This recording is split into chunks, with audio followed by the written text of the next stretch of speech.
Ovako je u kraljevačkom selu Lazac dočekan Vladimir Orlić, član predsjedništva Srpske napredne stranke. Po dobrom srpskom običaju, uz šumadijski čaj i razgovor sa meštanima o predstojećim izborima koji su zakazani za 3. april.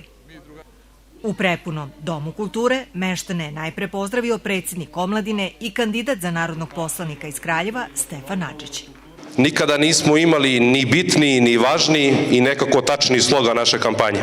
Slogan koji nam obezbeđuje da nastavimo da rastemo, da podižemo plate i penzije, da subvencionišemo mlade, da ih zadržavamo u našem gradu, da sve ove koji su otišli i napustili našu zemlju vratimo. Zbog toga nikada snažnije, nikada masovnije, nikada tačnije i nikada bolje 3. aprila mir, stabilnost, Vučić, nema podela, ima pobjeda, zajedno možemo sve, živela Srbija!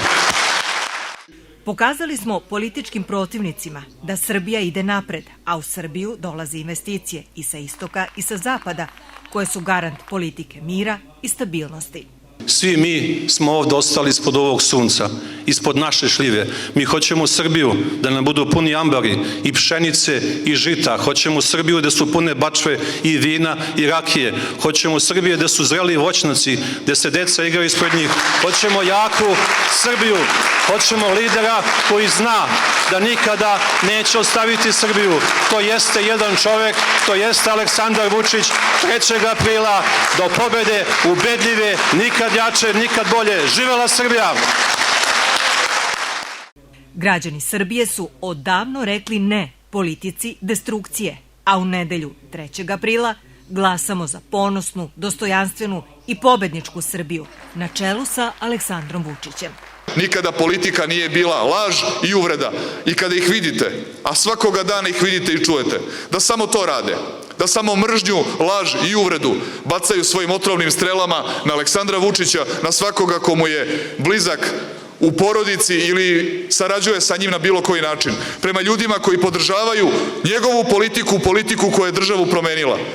Onda da znate, to su vam dva sveta. I mi ćemo da im pošaljemo jasnu poruku. Ja hoću da vas pitam, šta vi kažete? Jer hoćemo da im pošaljemo jasnu poruku? Jer hoćemo 3. aprila da im stavimo do znanja da nećemo da dozvolimo nikada više da nas vraćaju u tu prošlost? Jer hoćemo?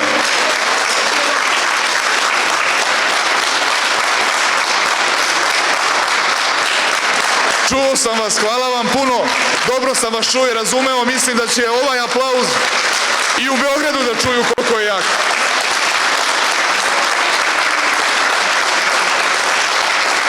To ćemo da im kažemo ovako jako i još jače. Nikada više, ali nikada više. Nećemo u tu prošlost da se vraćamo. Nikada više. Nećete da uništavate perspektivu našoj deci. Srbija bira da nastavi da se bori, da se u tim borbama sa najvećima i najjačima takmiči, jer smo to pokazali da umemo. Srbija će da bira, da pobeđuje, jer smo pokazali da to umemo. I da svoju decu čuvamo, da njihovu budućnost čuvamo i kad su problemi najveći, kad su izazovi najveći, da čuvamo mir, da čuvamo stabilnost, da čuvamo Srbiju. To znači da glasamo jako i snažno kao nikada do sada, kao nikada pre što nismo. Za koga? Za Aleksandra Vučića, za izborne liste. Zajedno možemo sve, jer možemo sve. Hvala vam puno, do pobede, one najveće i najubedljivije, kao nikada do sada. Živela Srbija!